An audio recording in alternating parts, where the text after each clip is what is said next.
Welcome to Top 10 World News on the 3rd of August. News taken from BBC and CNN. 1. Alexandra Macesanu murder, minister sacked over, deeply wrong, remarks Romania's prime minister has fired her education minister over her deeply wrong comments about a kidnapping case. Prime Minister Viorica Dancila said Ecaterina Andronescu's remarks about a teen's abduction show a lack of understanding. Alexandra Macesanu, 15, was kidnapped west of the capital, Bucharest, last Wednesday. Ms. Andronescu said on TV she was taught not to get in cars with strangers. The comments, Ms. Dancila wrote in a Facebook post, were irresponsible, but Ms. Andronescu said she did not intend to blame the victim or her parents. The education minister is the latest Romanian government official to lose her job over the case, which has caused public outcry. Romania's police chief Ioan Buda has been sacked and Interior Minister Nicolae Moga has stepped down, but critics are demanding more resignations. Authorities have been criticized for what is seen as their slow response to Alexandra's 3 emergency calls. All clips may not represent the story. Watch to become bilingual as the video is specially made for English learners. 2. Puerto Rico, new governor brings more controversy after protests. A new governor has been sworn into office in Puerto Rico, bringing fresh controversy to the U.S. territory. Pedro Pierluisi is the hand-picked successor of Ricardo Rossello, who resigned amid mass protests over a leaked chat in which he and top aides shared obscenity-laced messages. But Mr. Pierluisi's term as governor could be short-lived as it is yet to be ratified by the island Senate. Critics argue that his appointment is unconstitutional. In his inaugural speech on Friday, Mr. Pierluisi said he was fully capable and authorized to act, but the Senate will have its say. If I am not ratified, then the second in line, the Secretary of Justice of Puerto Rico, will take over the governorship, he added. Mr. Pierluisi said he did not plan to move into the governor's mansion and would avoid any major changes until after the vote next week. He was sworn in by a judge at 1700 local time, 2100 Greenwich Mean Time, on Friday, the hour that Mr. Rossello was set to leave office. 3. ASAP Rocky trial, Swedish judge temporarily releases rapper. US rapper ASAP Rocky has temporarily been released from custody in Sweden. The 30-year-old, real name Rakim Mayers, will be freed until a judge returns a verdict in the assault trial on the 14th of August. He and 2 of his entourage have pleaded not guilty to assaulting a 19-year-old man in Stockholm in June. Over the past week, a court has heard evidence and testimonies about the brawl, which led to ASAP Rocky's detention in the country. The rapper says he, Vladimir Corneal and David Rispers were acting in self-defense in fighting that broke out near the Max Burger chain on the 30th of June, after 2 men allegedly refused to stop following his entourage. But in court on Friday, the prosecution said ASAP Rocky and his companions had every possibility to leave the scene and that they were not in a position where they needed to use self-defense. During his summing up, prosecutor Daniel Sunsson told the Stockholm District Court the rapper should be jailed for about 6 months. ASAP Rocky's defense lawyer, Slobodan Jovicic, argued the incident was not a premeditated group assault and the rapper should be set free. 4. Lyubov Sobol, the woman driving Russia's opposition protests. Lyubov Sobol shuffles slowly these days when she walks, leaning on a colleague's arm for support. After almost 3 weeks refusing food, she says she feels dizzy and weak but determined to go on with her protest. The young lawyer and popular video blogger is one of a group of opposition activists who have been barred from local elections in Moscow, sparking a growing wave of demonstrations. The summer protests have caught the authorities off guard and led to clashes with riot police and mass arrests. They ignored all our appeals, so I have to fight in a more radical way, she says, in the central Moscow office where she is camped out.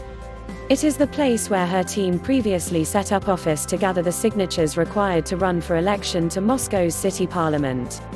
The council has little power, but opposition candidates, gradually excluded from other forums during President Vladimir Putin's time in power, hope to use it as a political platform and potential springboard. Their registration was rejected after officials declared many of the signatures they submitted invalid. I think a hunger strike is a means of applying pressure, Ms. Sabol explains, a longtime ally of Russia's most prominent opposition figure, Alexei Navalny, who is currently in custody. Of course, Putin sees such action as blackmail and won't accept it. But it's my way of defending my rights. On the 27th of July, images of overwhelmingly peaceful protesters being pounded with police batons flooded social media. The security forces had swooped after the crowds refused orders to clear the streets. The mayor's office has since offered to permit a rally on the city's ring road, but opposition activists insist on a central site. Their main negotiator was arrested moments after talks broke down. This was mass unrest, pre-planned and well-prepared, Moscow's Mayor Sergei Sobyanin declared of the protest, in an awkward-looking television interview. They were trying to block roads, attacking the police.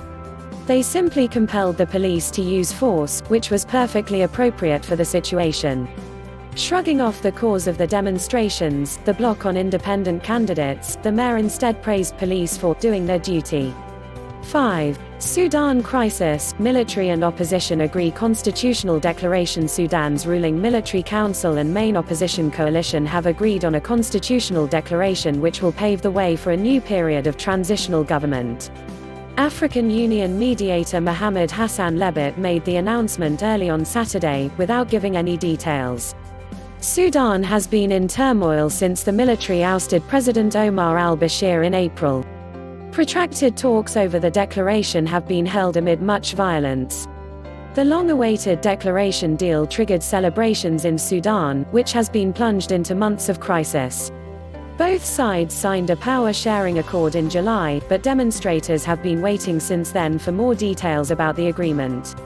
Protests first broke out in December after Mr. Bashir's government imposed emergency austerity measures.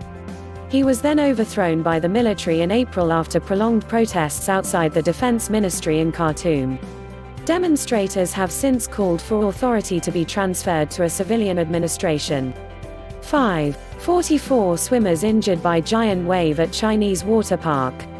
Chinese water park has shut down its tsunami pool after a machine malfunction created a massive artificial wave that injured dozens of swimmers. Video footage shared on Chinese social network Weibo shows a pool full of people in inflatable floats watching in horror as swimmers are swept atop the giant wave at the Yulong Shuiyuan Water Park, in the city of Longjing City near the border with North Korea. A total of 44 people were injured, according to a statement from Longjing officials on Wednesday. Several local agencies, including the City Emergency Department, the Cultural and Tourism Department, and the market regulators, have launched a joint investigation into the accident, according to the statement. Preliminary findings suggest the cause was damage in the wave machine control room's power distribution cabinet. The statement also denied claims online that the accident was caused by a drunken man. Leaders of Longjing Municipal Council and city government are highly concerned about this incident, the statement said. All the related departments of Longjing City have ordered the company to stop the operation of the tsunami pool. The park claims to be the largest water park of its kind in Jilin province, boasting a tidal rafting river, Ferris wheel and spa pools, according to its website.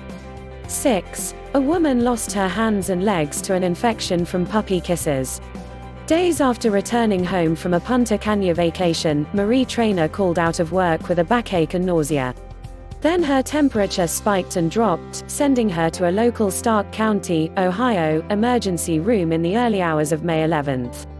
When Traynor woke in a hospital bed 9 days later, her hands and legs had been amputated. It took doctors 7 days to discover Traynor incurred a severe infection, not from a tropical travel disease as they first suspected, but from her German Shepherd's kisses. Traynor contracted a rare infection from the bacteria Capnocytophaga probably when her German Shepherd puppy, Taylor, licked an open cut. Dr. Margaret Kobe, the medical director of infectious disease at Altman Hospital in Canton, Ohio, treated Traynor and described her as delirious when she entered the intensive care unit. Shortly after, she became unconscious. Her skin started changing rapidly to a purplish-red color, and then it progressed into gangrene. Traynor then developed a blood clot. It was difficult to identify, were kind of the detectives. We went through all these diagnoses until we could narrow things down, Kobe said. The infection spread to the tip of her nose, ears, legs and face. She didn't lose parts of her face, but her extremities is what she had to have surgery on, Kobe said. 7. Half of Ebola cases in Dr. Congo unidentified. Only about 50% of cases of Ebola in the Democratic Republic of Congo are being identified, the government's response coordinator has said. Jean-Jacques Muyembe warned that the current deadly outbreak could last up to 3 years. He said a man who died this week in the city of Goma, on the Rwandan border, had 10 children and had infected a number of people. The Ebola outbreak has killed more than 1,800 people in the past year. At least 2,700 people have been infected in the worst Ebola outbreak in the Dr. Congo's history. Tackling the disease has also been complicated by conflict in the region. Earlier this week, Rwanda briefly closed its border with the Dr. Congo amid fears the disease would spread to the country. 8.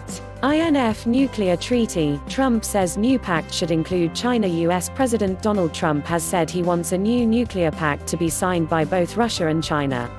Mr. Trump said he had spoken to the two countries about the idea, and that they were both very, very excited.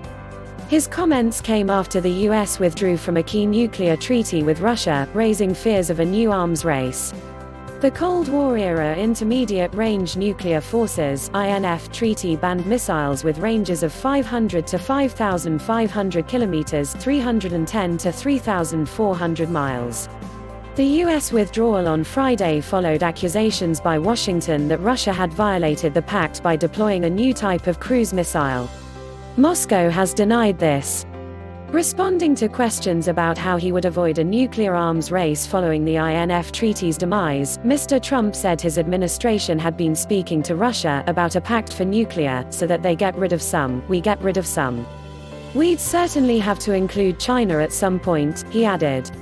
Mr. Trump said such a treaty would be a great thing for the world, and that he believed it would happen. China was very, very excited about talking about it, and so was Russia. So I think we'll have a deal at some point, he told reporters. 9. R. Kelly denied bail in sex crime case in New York. R&B star R. Kelly has pleaded not guilty in New York's Brooklyn courtroom on charges of recruiting and sexually exploiting women and underage girls. The singer, 52, was denied bail on the grounds that he was a flight risk. He will be kept in custody pending trial. The musician is already awaiting trial for more than 20 other alleged sexual crimes, all of which he denies. For 2 decades R. Kelly, real name Robert Kelly, has been accused of different sexual abuse allegations. He has consistently denied the claims. The musician was arrested last month, and 2 separate federal indictments were later filed against him in Chicago and Brooklyn. 10. Lionel Messi, Argentina forward banned from international football for 3 months. Argentina captain Lionel Messi has been banned from international football for 3 months after claiming the Copa America was corrupt. Barcelona forward Messi, 32, was sent off in Argentina's 2-1 third-place playoff win over Chile and later said the cup was fixed for Brazil. He has also been fined $50,000 £41,121 by CONMEBOL, the South American Football Confederation.